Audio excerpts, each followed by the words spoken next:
상품 판매가를 결정을 할 때 상품 원가에 먼저 내 마진을 더하고 택배비, 쇼핑몰 수수료, 부가세, 심지어 종합소득세까지 더하면 최종적으로 상품 판매가가 결정이 됩니다. 다들 그렇게 하고 계시죠? 다 틀렸습니다.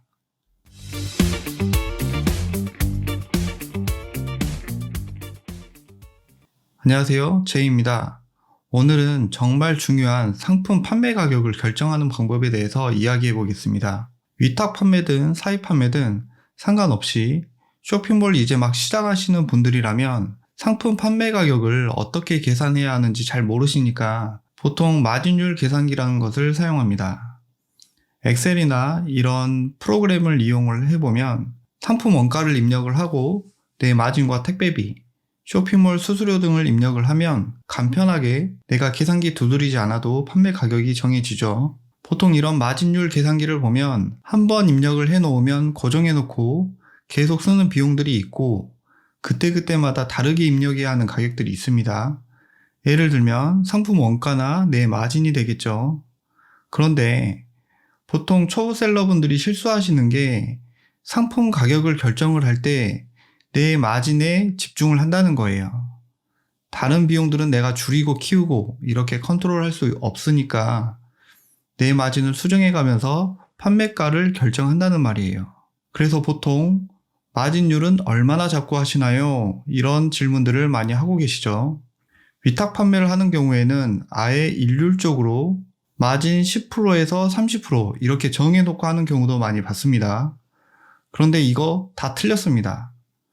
무슨 말이냐면 상품 판매가를 결정을 할 때 마진과 수수료, 택배비를 먼저 입력해 놓고 마지막에 판매가를 결정하는 것이 아니라 가장 먼저 결정해야 하는 것이 상품 판매가입니다. 지금부터 집중해서 잘 봐주세요. 네, 쿠팡에서 등산 양말이라고 검색해 보겠습니다. 1등 상품이 10켤레에 13,620원, 2등 상품이 13,500원, 그리고 3등이 브랜드 상품인데 5켤레에 18,900원이네요.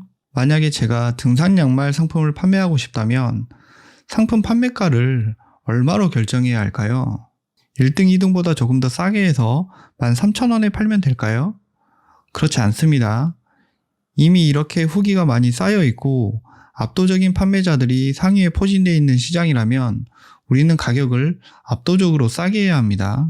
만약에 제가 이 등산 양말 시장을 진입하고 싶다면 아예 앞자리를 바꿔서 9,800원에 판매할 것 같습니다. 그래야 상위 판매자들에 비해 후기가 적더라도 판매가 이루어집니다. 유튜브에서 최저가 경쟁하지 마라, 가치를 더해서 판매를 하면 가격이 비싸도 팔린다 등의 말들이 있는데 쿠팡은 그런 시장이 아닙니다. 쿠팡은 철저하게 저관여 상품들이 잘 팔리는 시장입니다.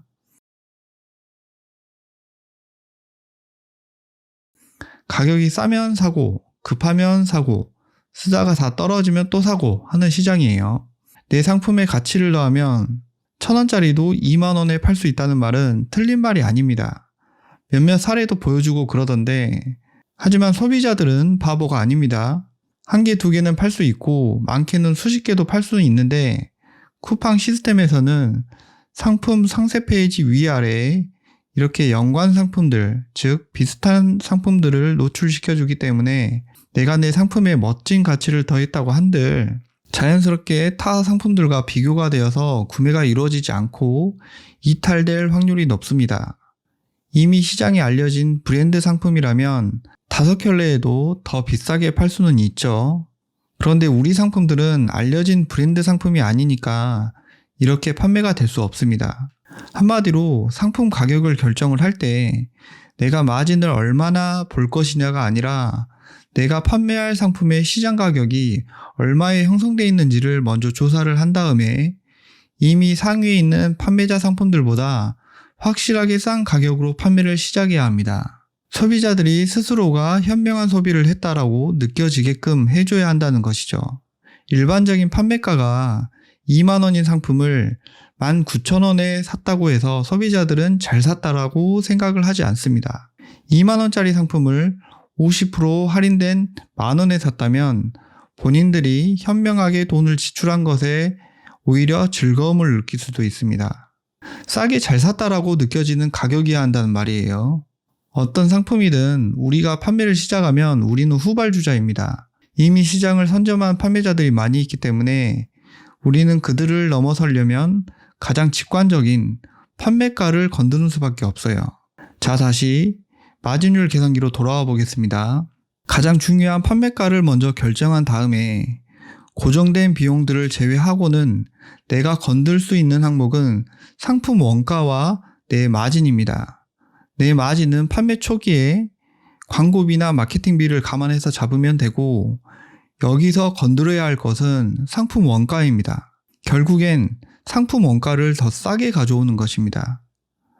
판매가를 먼저 정해놓고 거기에 맞는 상품 원가를 찾아야 한다는 뜻이죠. 국내 도매 사이트가 됐든 중국 도매 사이트가 됐든 가장 먼저 정해놓은 판매가를 맞출 수 있는 상품 원가를 찾아야 합니다. 그런 상품을 찾았다면 우리가 직접 가져와서 판매하는 것이고, 그런 상품을 못 찾았다면 그럴 때 이 상품의 시장은 진입할 수 없겠다라고 결론 낼 수 있습니다. 이런 과정들이 결국엔 소싱의 과정이 되는 것입니다. 상품 소싱에 대한 것은 정말 이야기해 드릴 것이 많기 때문에 따로 영상을 제작해서 다음 영상에서 말씀드리겠습니다. 오늘의 결론은 판매가를 결정하는 것은 내 마진이 아니라 내가 팔고자 하는 상품의 시장가가 얼마에 형성되어 있느냐가 더 중요하다입니다. 오늘은 여기까지고요. 다음에도 좋은 영상으로 찾아뵙겠습니다. 감사합니다.